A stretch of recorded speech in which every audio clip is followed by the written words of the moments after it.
In this tutorial, I'll show you how to send multiple pictures with text on Instagram on your PC with the new update. Let's go through the steps together. Step 1. Begin by opening your Instagram account on your PC. Make sure you're logged in to access your account and messages smoothly. Step 2.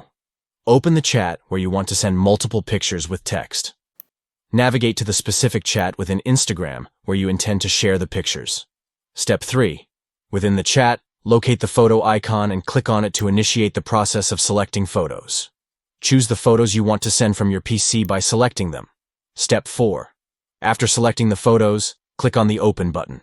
This will prompt a text box to appear where you can write the text you want to accompany the photos. Step 5. Write the desired text in the text box. You can add captions, descriptions, or any messages you want to include along with the photos you're sending. Step 6. Once you've written the text, click on the Send button. This action will send the multiple photos along with the text to the chat for all participants to view. By following these steps, you can easily share multiple pictures with personalized text on Instagram on your PC. This new update allows you to communicate creatively and share visual content seamlessly with your contacts. Enhance your messaging experience by sharing your favorite photos with accompanying text using this latest feature on Instagram.